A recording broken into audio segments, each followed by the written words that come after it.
প্রমাণ হয়ে গেছে আলেম ওলামা হলো এদেশের সোনাগরি, এদেশের জন্য অতন্ত্র প্রহরী আলেম ওলামা। তাদের দ্বারা দেশে দুর্নীতি হবে না, হবে না, হবে না। তাদের দ্বারা মানুষ খুন হবে না। যাদেরকে আমরা সোনার ছেলে বলি তারাই ধর্ষণ করে, তারাই মানুষ খুন করে, তারাই দুর্নীতিতে সবচেয়ে চ্যাম্পিয়ন হয়। কথা বলেন ঠিক কিনা? এমনকি মানুষ মরে গেলে লাশকেও ধরতেও সাহস পায় না।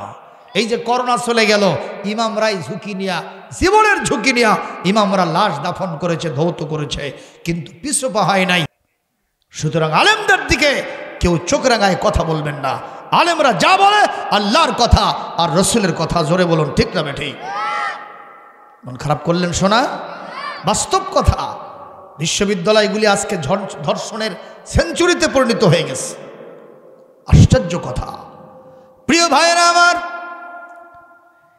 এই বম্বাস্টিক মার্কা লোকটা বলে, সকিনা আমি যদি হক পথে না থাকি আমার পাও ভাঙলো না, ইমামের পাও ভাঙলো কেন?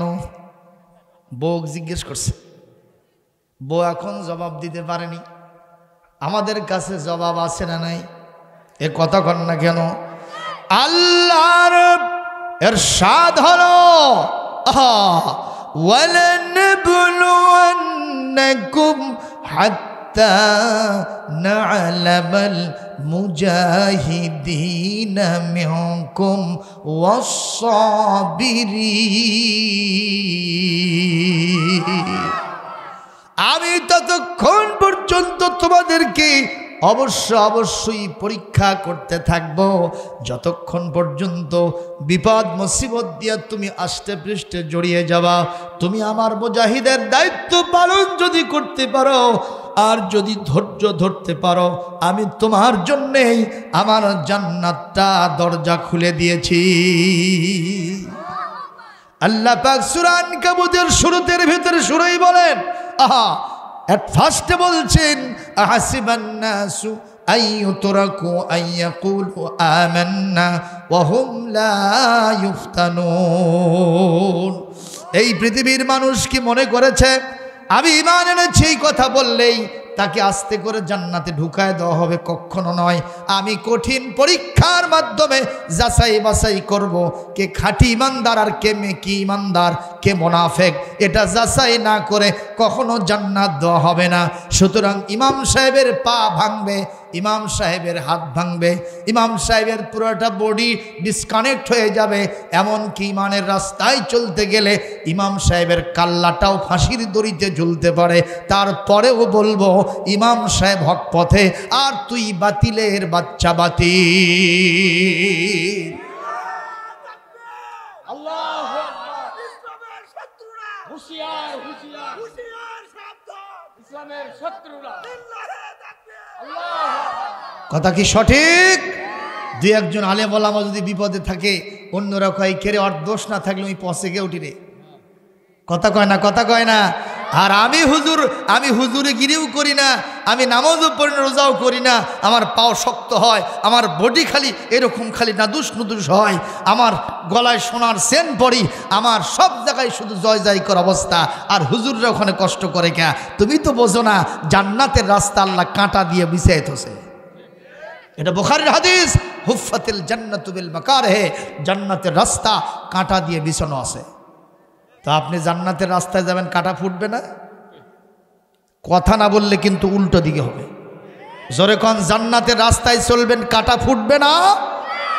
যদি আপনাকে কাঁটা না ফোটে বুঝতে হবে আপনি 16 আনা ইমানদার হতে পারেন নাই।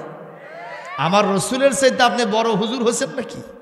বেলাল, খাব্বাব, খোবায়েব, আম্মার, ইয়াসার, সুমাইয়া, সুহাইব, রুবি রিদওয়ানুল্লাহি তাআলা আলাইহিম আজমাইন, তাদের এক একজনের কাল্লা গেছে, এক একজনের বডি গেছে, এক একজনের পাও গেছে, আর একজনের তেলের ভিতরে তাকে দিয়ে দিয়েছে, পিঠের চামড়া উঠেছে, আমার নবীজির দাঁত শহীদ হয়েছে।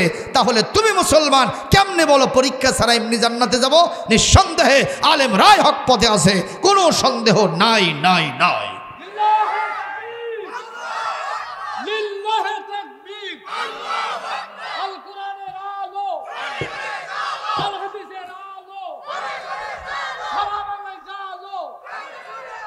আলহামদুলিল্লাহ, আলহামদুলিল্লাহ। চলবে না, বন্ধ হবে? চলবে না, বন্ধ হবে। তাহলে আবু জেহেল কি কয়? আল্লাহ হকের বিজয় দাও। ওদিকে উটের দড়ি খুলে নেছে, মনে আছে? এইগুলো ওয়াজ না শুনে গেলে আজ খবর আছে আপনাদের।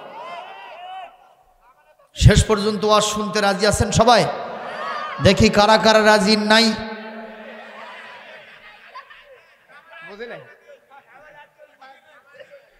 চলবে চলবে। তা হাতগুলো কিছু উঠলো, এ না বুঝলে কাম হয় না। যে বলে রে আয় রে তার সাথে যাই রে, বাজ বিচার নাই রে। খালি হুজুররা কথা কয়, আর হুজুর হোক আর খেজুর হোক যাই মন চাষে খালি কয় জি, খালি কয় ঠিক, কথা কয় না। এই ঠিক আর জি আর হাত তোলা, এটাই হয়েছে বাংলাদেশের মুসলমানদের নেচার আর স্বভাব। কথা কন না কেন?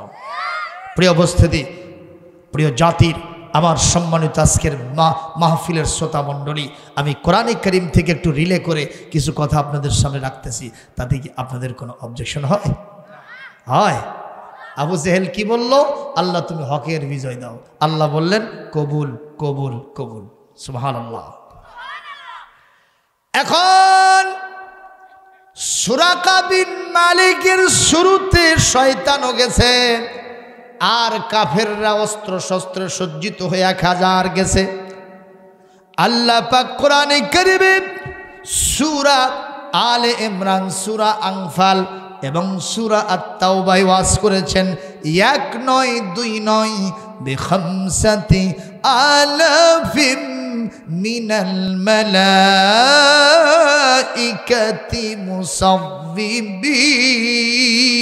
মুসাব্বিবিন। তোমরা তো বলো বদরের যুদ্ধে মুসলমানদের সৈন্য সংখ্যা মাত্র 313, কিন্তু আমি আল্লাহ যা করেছি তোমরা তা দেখতে পাও নাই।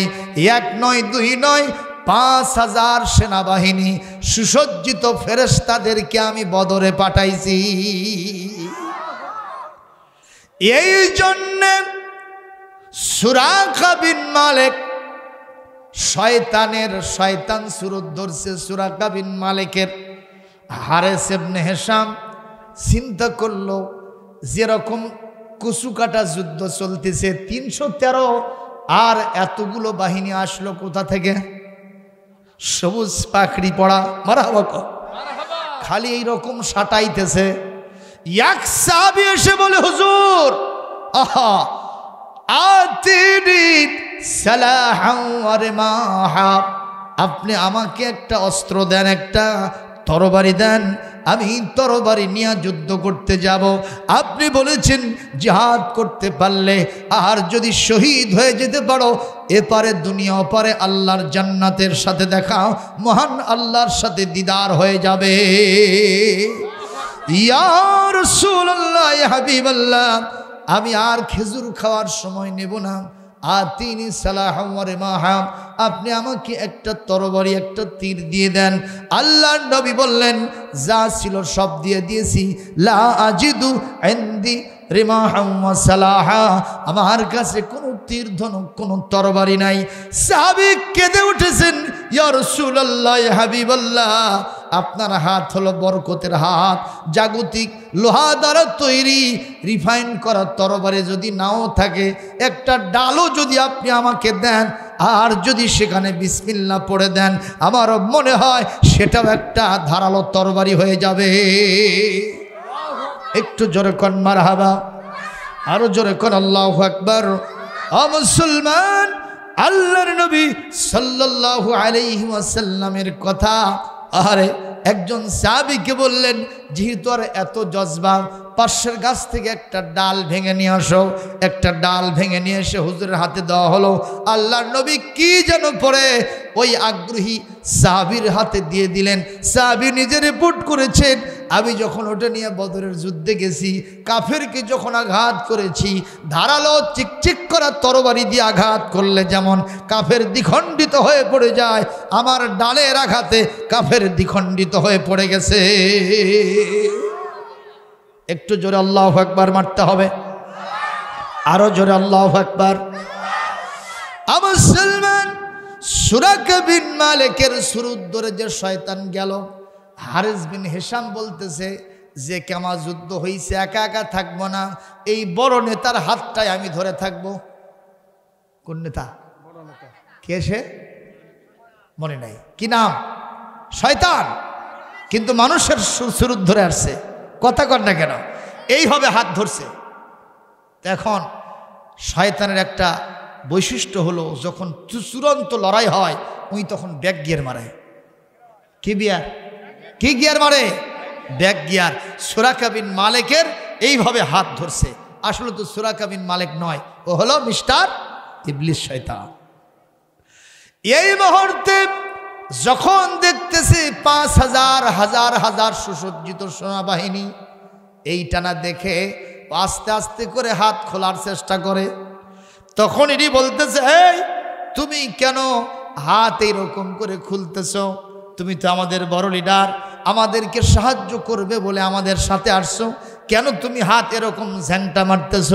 কয় যে ইন্নী আরা মা লা তারাউনা ইন্নী আখাফুল্লাহ রাব্বাল আলামিন। এ বলতেছে, এই তুমি তো হারেস বিন হাসাম, তোমরা তো জানো না আমি যা দেখতেছি তোমরা তো তা দেখতেছো না। আমি দেখতেছি, তোমরা বলতেছো 313 জন, আমি তা দেখতেছি না। আমি দেখতেছি হাজার হাজার সেনাবাহিনী মুসলমানদের পক্ষ থেকে লড়াই করতেছে আমাদের সাথে। সুতরাং সর্বপ্রথম ওরা যদি এদিকে আসে আর আমাকে দেখে, আমার গলায় তরবারি মেরে আমাকে জমিন থেকে বিদায় করে দেবে। সুতরাং এখানে আমি আর থাকবো না। নাকাসা আকি আলা আকিবাইহে, এই কথা বলে জোরে একটা ঝ্যাংটা মেরে ওই হারেস বিন হিশামকে জমিনের মধ্যে ফেলে দিয়া ওখান থেকে উড়ে পালায় চলে গেছে। চিৎকার দিয়ে বলেন নাউজুবিল্লাহ। এখান থেকে বোঝা যায় শয়তানের যারা শাগরেদ হয় এরা কখনো ইমানদারদের সাথে শেষ সময় পর্যন্ত থাকে না। এই জন্য শয়তানের সাথে সম্পর্ক রাখা যাবে না। সম্পর্ক যার সাথে রাখতে হবে তিনি কে? জোরে বলেন আল্লাহু আকবার। কথা বলছিলাম কোথা থেকে? আবু জেহেল উট পছন্দ করছে, মনে আছে আপনাদের?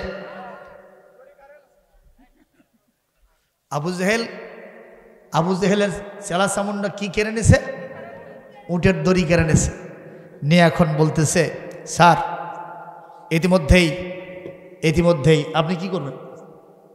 এখানে তো আপনি 44 ধারা দিচ্ছেন। ও আপনার ডা সারবেন, যা যা যা। আলহামদুলিল্লাহ, আজকের সভাপতি মানুষ, তাড়াতাড়ি আসবেন, খুবই অল্প সময় আমি শেষ করে দেব। প্রিয় উপস্থিতি, খেয়াল করেন, আবু জেহেল কি নিছে? উট নিয়ে নিছে, কেড়ে নিছে। তো এখন ওই লোকটা নতুন বাজারে আসছে, তো এই লোকটা আবু জেহেলকে চেনে না।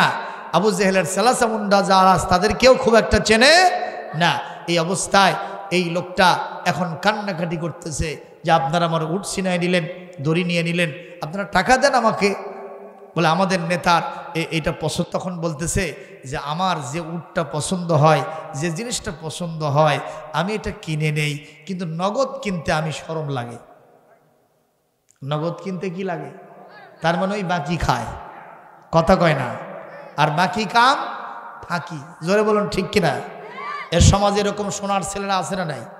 হোটেলে নাস্তা করে খিলাল করতে করতে বাইরে চলে যায়। যেই ম্যানেজার চাইছে পিটায় সাইজ করছে, কথা কন না কেন? বিভিন্ন জায়গাতে প্রায় পেপার পত্রিকা আসে। মন খারাপ করছেন? এরা কখনো সোনার ছেলে হতে পারে না। যারা অন্যের অধিকার হরণ করে, একটা ছোট্ট ব্যবসায়ী মানুষ দিন আনে দিন খায়, যা উপার্জন হয় তা দিয়ে সংসার চলে। আর তুমি তার মাথায় বাড়ি দিয়া তুমি টাকা পয়সা না দিয়ে খেয়ে চলে গেলে, তোমার বাপ দাদা 14 পুরুষ ওখানে দোকান করে দিয়ে গেছিল। এরা ভালো মানুষ হতে পারে নাকি বলেন? এদের কোনো দলের পরিচয় নয়, এরা হলো সবচাইতে খারাপ। জোরে কোন ঠিক কিনা? সম্মানিত ভাইরা, একটু খেয়াল করবেন। এখন এই লোকটা বলতেছে, না আমাকে টাকা দিতে হবে। তো বলছে তোমাকে টেনশন করতে হবে না, আমি লিডার অফ মক্কা, আমি মক্কার লিডার, তো আগামীকাল সময় মতো তোমার কাছে টাকা পৌঁছে যাবে। এই লোকটার তো এখন মাথা ঘুরতেছে, চোখ ধাঁধা লেগে গেছে। কই কি কতদিন ধরে, এই যে দেখেন কুরবানি ঈদ আসার আগে আমরা গরু বাছুর পালি না, মোটা তাজাকরণ করে লাখ লাখ টাকা ব্যয় করে তারপরে গাবতলির হাটে আমরা উঠাই। বিভিন্ন হাট বাজারে নিয়ে যাই। এখন এত স্বপ্ন এই উটটা তরুতাজা করে মক্কার বাজারে। আবু জেহেল পছন্দ করছে মানে উটটা তো আসলেই তরুতাজা এবং মোটা তাজা। কথা বলেন না কেন? এক একটা মরুভূমির জাহাজ। সুতরাং এই লোকটা চোখের সর্ষের ফুল দেখতেছে। আরে উটটা নিয়ে নিল, বাড়ি কোথায় তাও বলল না। আর আমি এখানে মক্কায় কোথায় থাকবো, তাকে কোথায় পাবো, কিন্তু কোনো ঠাই ঠিকানা নাই। সুতরাং আমার জন্য একটা বিপদ অশনি সংকেত হয়ে গেল, আমি করবোটা কি? এই কথা বলে আর কোনো কথাবার্তা নেই। বীর দর্বে নেতাদের সামনে চলছে, পেছনে কর্মীরা নেতার নামে স্লোগান দিতে দিতে উটটা নিয়ে লাপাত্তা হয়ে চলে গেছে। এই লোকটার মনের ভিতরে ক্ষোভ আছে না নেই? দুঃখ আছে না নেই? ব্যথা আছে না নেই? এই লোকটা এখন মক্কার জমিনে টালমাটাল অবস্থায় খালি ঘরে খালি ঘরে, কেউ কোথাও বলে না, কারোর সাথে কথা বললে কেউ শেয়ারও করে না। এক পর্যায়ে যে দেখে কুদাইদ নামক এক নাইট ক্লাবের ভিতরে কয়েকজন যুবক আড্ডা দেয়, ওরা জুয়া খেলে, কেউ মদ খায়। নাউজুবিল্লাহ কম। এরকম নাইট ক্লাব আমার দেশে নাই। আহা, এই যে বাজারগুলি বিভিন্ন জায়গায় লাগছে, এইসব বাজারে এইসব হয় না? হয় না? আহা, আমি মনে করি আপনাদের ইসলামপুর গোবিন্দপুর বাজারে কোনো গান বাজনা হয় না? হয়? কখনো করা যাবে না। এমনি তো শয়তানের আড্ডা, তারপরে আপনি গান বাজান। আমার আল্লাহ কোরআনে কারিমে বলেছেন, উলাইকা লাহুম আযাবুম মুহিন। যারা এই পৃথিবীতে গান বাজনা, নাটক, সিনেমা, অভিনেতা অভিনেত্রীদের ওই সব পচা পচা অনুষ্ঠানগুলি প্রচার করে আর ওই নাচানাচি, ওই অভিনয়ের গানগুলি গাইতে থাকে, অবশ্যই কাল কিয়ামতে জান্নাত তাদের জন্য হবে না, অপমানজনক জাহান্নামের শাস্তি আমি আল্লাহ রেখে দিয়েছি। জোরে কর নাউজুবিল্লাহ। এই জন্য যুবকদের পায়ে ধরে বলবো, দোকানগুলোতে শুধু সকালবেলা একটু কোরআন তেলাওয়াত দিলা, তারপরে আবার সমানে গান চলতেছে, অবশ্যই তুমি পায়খানার সাথে বিরিয়ানি মিশেছো। কথা কয় না? বিরিয়ানির সাথে পায়খানা মিশেলে খাওয়া যাবে? কতক্ষণ যাবে? তুমি কোরআন তেলাওয়াত দেয়া ব্যবসা শুরু করলা আর সারাদিন চলতেছে খালি ছায়াছবির গান। এটা চলবে? চলবে? ভালোর সাথে বন্ধ, দুধ আর সানা দুইটা এক জায়গায় করা সম্ভব নয়, করলে এটা খাওয়া যাবে না। ভাইরা খেয়াল করেন, এক পর্যায়ে এই লোকটি এই নাইট ক্লাবে গিয়ে বলতেছে, ভাইরা তোমরা একটু আমার কথা শোনো। বলছে, তুমি কে? বলে, আনা রাজুলুম মিন ইরাস। আমি ইরাজ গোত্রের এক লোক, মক্কার বাজারে উট বিক্রি করতে এসেছিলাম। একটা টল ফিগার লোক অনেকগুলি পিছনের সাগরেদ নিয়ে এসে আমার উটের দড়ি ছিনতাই করে উটটা নিয়ে চলে গেছে। আমি টাকা চেয়েছি, উনি বলেছে আমি নগদে কিনতে শরম পাই। কি লুচ্চা, কি গুন্ডা! নাউজুবিল্লাহ কর। আসলে কি শরম কোনটা? ধর কথা মাকিতে, আমি নগদ কিনতে শরম পাই। কি শয়তানের চেলা! বাইরে আমার এক পর্যায়ে এই লোকগুলি বলল, যেই লিডার তোমার উট কিনেছে এই লিডারের সাথে আমিও ছিলাম, ওখানে একজন আছে, আমরাও ছিলাম। তবে ওই লিডারের কাছে গিয়া তোমার পক্ষ থেকে কোনো দেন দরবার করার শক্তি আমাদের বুকে নাই, আমরা পারবো না। তবে একটা লোক মানুষের সাহায্যকারী হিসেবে পৃথিবীতে আসার দাবি করে। ওই যে সাফা পাহাড়ে বসে আছে লোকটা, তিনি আর কেউ নন, আমার আপনার নবী, বিশ্ব নবী হযরত মুহাম্মদুর রাসূলুল্লাহ, যেরকম সাল্লাল্লাহু আলাইহি ওয়াসাল্লাম। এই লোকটার কাছে যায়, দেখো তো ওই টুঙ্কু মুলবি পারে নাকি, মানে একটু ক্রিটিসাইজ করলো যে ওই লোকটা তো কয় যে আমি মানুষের উপকার করার জন্য পৃথিবীতে আসছি, ওক যা ধরো, ও যদি পারে তো ওর থেকে ওই কাম করে নাও, মানে কি ক্রিটিসাইজ করলো। কিন্তু এই লোকটার ভিতরে একটা আকাঙ্ক্ষা জন্মেছে, তামান্না হয়েছে, এরাদা হয়েছে, নিঃসন্দেহে হয়তোবা একটা ভালো ঠিকানা দিল, আমি দেখি তার কাছে যাই। তো বলেন, আমার নবীর কাছে গেলে মানুষ কি ঠিকানা পেয়ে যায় না? সুবহানাল্লাহ, জোরে কর। আমার নবীজি দারে আরকাম সাফা পাহাড় ইসলামের প্রথম অফিসে বসে সাহাবীদেরকে নিয়ে কোরআনের দার্স দিচ্ছেন, তালিম তরবিয়াত প্রদান করছেন। এই মুহূর্তে এই লোকটার টালমাটাল অবস্থা আছে না নাই? মাথা ঘুরতেছে, চোখও ঘুরতেছে, চোখের সর্ষের ফুল দেখে। কোনো মানুষের যদি পেটে ক্ষুধা থাকে, বড় বড় ব্রিজ দেখে তার লাভ আছে, কথা কয় না? কোনো মানুষের পেটে যদি ক্ষুধা থাকে, দারিদ্র থাকে, বেকার থাকে, বাজারে যদি 500 টাকা নিয়ে যায় চাল কিনতেই শেষ, কথা কয় না? আলু কিনতেই কামসারা, মাছে তো হাতি দেওয়া যায় না, গোস্তর দিকে তাকানি যায় না, কথা কয় না বারে? এখন এই লোক আকাশ দিয়ে বিমান গেল না হেলিকপ্টার গেল, দিকে তাকানোর টাইম আছে, কথা কন না? এই লোকের চিন্তা হ্যান্ড টু মাউথ, আমি যা কামাই করব ওইটা দিয়ে আমি পেট পুরে খাবো, বউ বিটিরে মুখে একটা হাসি ফোটাবো, এটাই হলো তার সবচেয়ে বড় চ্যালেঞ্জ। কথা বলতে হবে ঠিক কিনা? আর সেখানে আজকে আমাদের বাজারের অবস্থা খালি ঠান্ডা। ঠান্ডা নাকি না গরম? আছে ভাই, আছে আছে, অনেক কিছু আছে। বাজারটা গরম আছে, যাবেন না মাছের কাছে। বাজারটা গরম আছে, যাবেন না গোশতের কাছে। পেঁয়াজের ঝাঁজ আছে, মরিচের ঝাল বেড়েছে।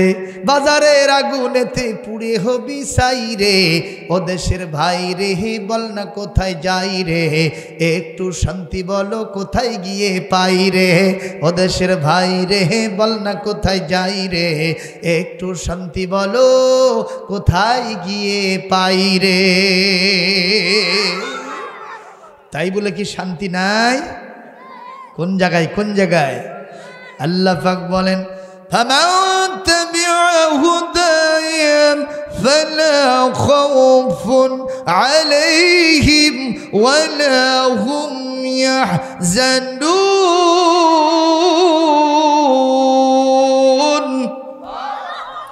আমার আল্লাহ পাক বলেন, আমার কোরআনের বিধান যদি তোমরা মানতে পারো, আমি তোমাদেরকে গ্যারান্টি দিয়ে বললাম, তোমাদের ভয় নাই, তোমাদের কোনো চিন্তা নাই, সুখী সমৃদ্ধশালী সুন্দর সমাজের মধ্যে শান্তির সাথে তোমরা বসবাস করতে পারবা।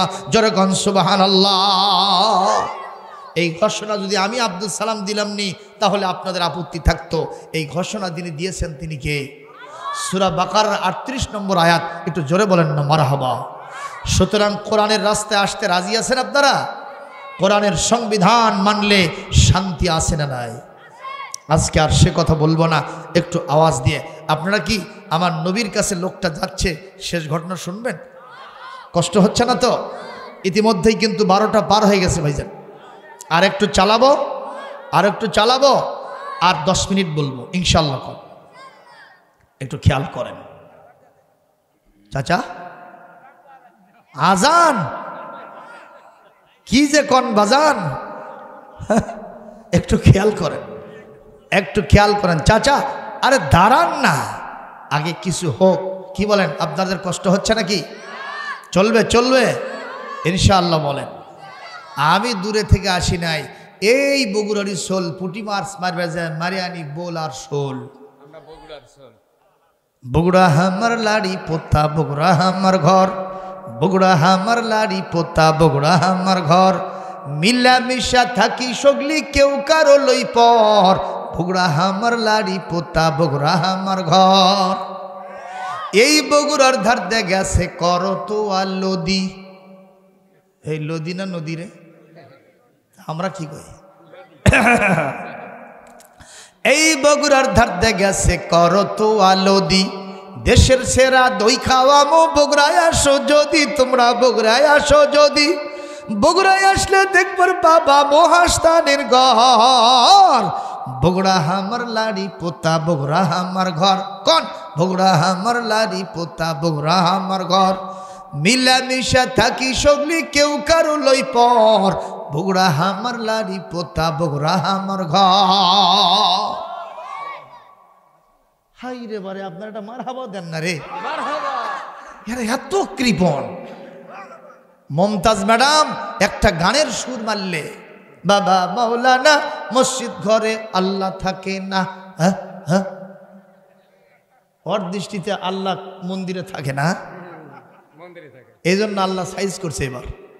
কথা কয় না, আর কান্দে লাভ হবে না। ইমাম সাহেব কথা কন না কেন? আর কান্দে লাভ হবে না।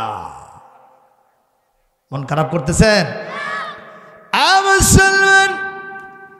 এই লোকটির মাথার ভিতরে টেনশন, টাকা পাই কি পাই না, আমার ভবিষ্যৎ কি হবে সেইটা নিয়ে তিনি চিন্তিত।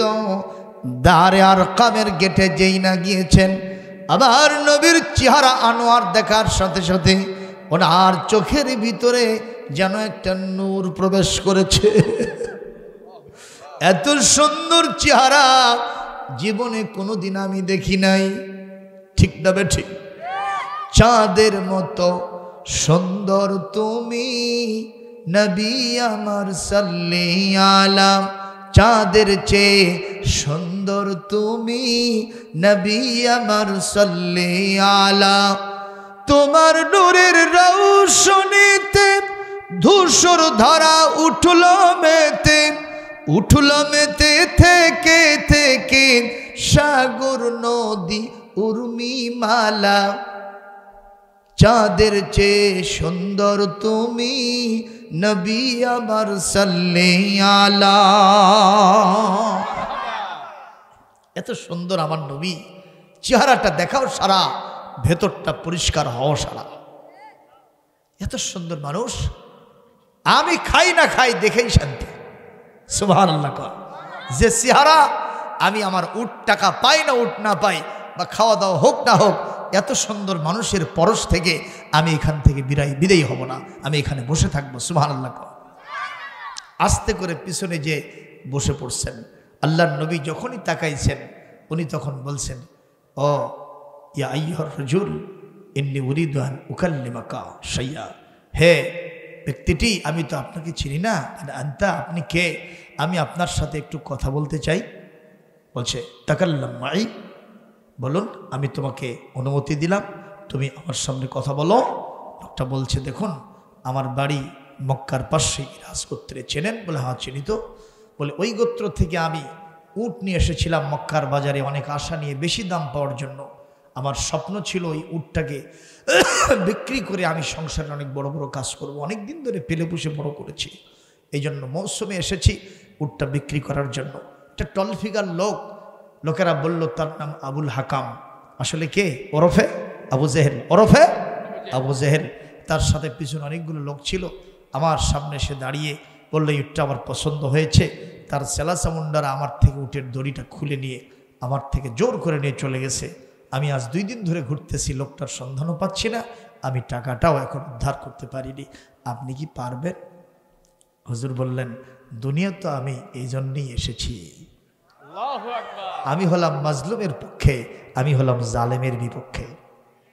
সুবহানাল্লাহ, জোরে কর। আমি মাজলুমের পক্ষে আর জালেমের বিপক্ষে, এটাই আমার ভূমিকা। পৃথিবীতে আল্লাহ পাক আমাকে এই জন্যই পাঠিয়েছেন। একটু জোরে মারহাবা দিবেন না? লোকটাকে, সাহাবীদেরকে বললেন, তোমাদের কাউকে আমার সাথে যেতে হবে না, তোমরা এখানে বসে মুযাকারা করো। আমি অভাবগ্রস্ত, দুর্দশাগ্রস্ত মাজলুম মানুষটাকে নিয়ে আমি আবু জেহেলের বাড়িতে এখনই যাব। জোরে বলেন মারহাবা। আমার নবীর সাথে আর কে আছে বলেন তো? কেউ নেই? আরো জোরে কোন? উনি যার সাথে আছে তারা মাইনরিটি নয়, তারা মেজরিটি। কথা কন না কেন? তারাই মেজরিটি। কথা বলতে হবে, ঠিক কিনা? কয়েকদিন আগে আমির হামজা সাহেব 3 বছর খাটে আসলেন। কয় বছর? আমরা তো মনে করছিলাম ওই পৌঁছে মরবিরে। বার হওয়ার সাথে সাথে লক্ষ লক্ষ টাকার অফার। কথা কয় না? আপনাদের এখানকার লোকেরাও বলল যে আমরা তাকে দাওয়াত দেব। কথা বলেন ঠিক না ঠিক? আমরা কি বলতে চাচ্ছি? যে ওনার সাথে আল্লাহ আছে। কথা বলেন ঠিক কিনা ঠিক? এই কারণে এখন তার সাথে সবাই আছে। জোরে বলেন মারহাবা। এই মুহূর্তে আবু জেহেলের বাড়িতে আমার নবী মাজলুম মানুষটাকে নিয়ে চলে গেলেন। যাওয়ার পরে দরজায় নক দিয়েছেন, ভেতর থেকে আওয়াজ আসলো মান আলাল বাব, দরজার ওপরে এটা কে? একথা বলা উশরাত আমার নবীজি বললেন আনা, আমি। যদি বলে মোহাম্মদ তাহলে তো আসবে না, কারণ আগের থেকে একটা এরকম ভাব আসে না নাই। এই জন্য বলছেন আনা আবি, কে আপনি? বলে আনা রাজুলুন মাজলুমুন, আমি একটা মাজলুম মানুষ, বিপদগ্রস্ত মানুষ। আবু জেহেল মনে করছে সম্ভবত আমার কাছে কোনো সাহায্য চাওয়ার জন্য আসছে। আর আবু জেহেল আগের থেকেই জানে ইন্নাল কারিমা ইদা দুইয়া ইলা তুআনাতিন লা আজাব, এই পৃথিবীতে যদি কোনো মানুষ আহারে বিপদগ্রস্ত অবস্থায় কাউকে গিয়ে ডাকে, ডাকাও সারা, তার ডাকে সারা দেওয়াও এটা দায়িত্ব। জোরে কোন ঠিক না বেঠি? এই মুহূর্তে আবু জেহেল বিবির থেকে বিদায় নেন, আস্তে করে গিয়ে দরজা খুলছে। দরজা খুলেই আসমকা আমার নবীর চেহারার দিকে নজর পড়েছে। আমার নবীর চেহারা দেখাও সারা, তার ভিতরে একটা এরকম 1.5 টাকা 5 শিকা হও সারা। কথা কন না কেন? কারণ যারা জালেম হয়, যারা অন্যায়ের পক্ষে হয়, তাদের সাহস থাকে না খুব একটা, ঠিক না ঠিক? আর ন্যায়পন্থী লোকগুলি সবসময় সাহসী হয়। জোরে বলেন মারহাবা। এই জন্য আমার নবীকে দেখার সাথে সাথে ওর মুখটা কালো হয়ে গেছে। শুধু তাই না, নজর করে দেখে আমার নবীর পিছনে সেই লোক, যেই লোকের উট জোর করে নিয়ে যাচ্ছে। এইবার খবর আসে না নাই? আল্লাহর নবী বললেন, এ আবু জেহেল আবুল হাকাম, আমরা তো বলি আবু জেহেল আমার নবীর চাচা, এটা সঠিক নয়। 14 গোষ্ঠীর মধ্যে কোনো নাম নাই। আমার নবীর আসল চাচা হলো আবু লাহাব, কথা কয় না? হামজা, আবু তালেব, কথা বলে না কেন? আব্বাস, এনারা হলেন আমার নবীর আসল চাচা, সহদর চাচা। যখন মারহাবা। আল্লাহর নবী বলেন, আবুল হাকাম হাল ইশতারাইতা নাকাতাম মিন ইনদিহি, তুমি কি এই লোকের থেকে উট কিনেছো? বলে নাম। যা যা জিজ্ঞেস করতেছে তাড়াতাড়ি জবাব দিচ্ছে নাম, হ্যাঁ। হাল আদাইতাল সামান, তুমি কি মূল্য পরিশোধ করছো? হাল আদাইতাল সামান, তুমি কি মূল্য পরিশোধ করছো? আবু জেহেল বলতেছে মন চাচ্ছে বলবো যে নাম, মানে হ্যাঁ করেছি, কিন্তু আমি বলতে পারছি না। পরবর্তী সময়ে লোকেরা রিপোর্ট করেছে, আবু জেহেল নিজেও বলেছে। সঙ্গে সঙ্গে আবু জেহেল বলল, মা আদাইতু সামানাহু, আমি তার মূল্যটা পরিশোধ করি নাই। বলে তাড়াতাড়ি মূল্য এখনই আজ্জেল, তাড়াতাড়ি করে মূল্যটা পরিশোধ করে দাও। একথা বলাও সারা বলতেছি, বাবা একটু দেরি করো, আমি আসতেছি। ভেতরে গিয়ে সা করে নিয়ে এসে মূল্যটা পরিশোধ করে দিয়েছে। মারহাবা কোন? উপস্থিত চালা চামুন্ডা যারা ছিল তারা বলতেছে, নেতাজি জীবনে তো আপনি মুহাম্মাদের কাছে বশ্যতা স্বীকার করেন না, আজকে উনি বললেন আর তাড়াতাড়ি করে মূল্য নিয়ে এসে পরিশোধ করলেন, কারণটা কি? উনি বলতেছে ভেতরের একটা কারণ আছে যেটা তোমাদের বলবো না। কয় না বললে আমরা ছাড়বো না। মারহাবা কোন? কারণটা কি শুনবেন? শুনবেন। আবু জেহেল বলল, আমি কেন দিলাম তোমাদেরকে বলবো না। নেতারা কর্মীরা বলছে, না হুজুর, এইটা না বললে আপনাকে কখনো ছাড়া যাবে না। কি বললেন আপনি? বলেন কি সেটা? কেন আপনি তাড়াতাড়ি করে টাকাটা পরিশোধ করলেন? আপনি তো এত তাড়াতাড়ি টাকা পরিশোধ করার মানুষ না, আপনি সিটার নম্বর 1। কথা কয় না? জোরে করে সিটার আছে না নাই?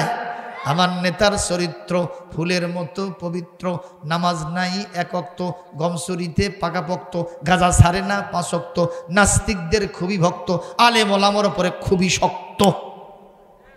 জোরে কোন আছে না নাই? এ নেতাজি এত তাড়াতাড়ি তো আপনি দেন না, কেন দিলেন? বলে সে এক কঠিন কথা।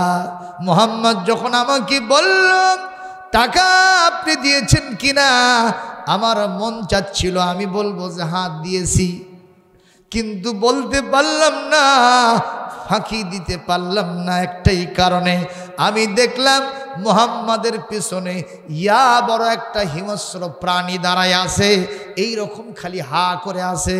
আমি যদি বলতাম টাকা দেব না, এইটা বলাও সারা, ও দৌড়ে এসে আমাকে ঝাপটায় ধরাও সারা, আমার মতো হিরো ওর পেটের মধ্যে যায় জিরো হওয়াও সারা। আমি এই জন্য চিন্তা করলাম, না না, আজকে মোহাম্মদ শুধু একাই না, ওই উটওয়ালা শুধু একাই না, তাদের সাথে ঐশী শক্তি জড়িত আছে। পৃথিবীর সবগুলি মাজলুমের পক্ষে জয়গান গায়। ওয়াল্লাযী খালাকা লাকুম মা ফিল আরদি জামিআ। আরো জোরে কোন আল্লাহু আকবার। ওয়া কানা হাক্কান আলাইনা নাসরুল মুমিনিন। আল্লাহ পাক বলেন, ইমানদারদেরকে সাহায্য করা আমি আল্লাহর জন্য ওয়াজিব হয়ে গেছে। সুবহানাল্লাহ, জোরে কোন।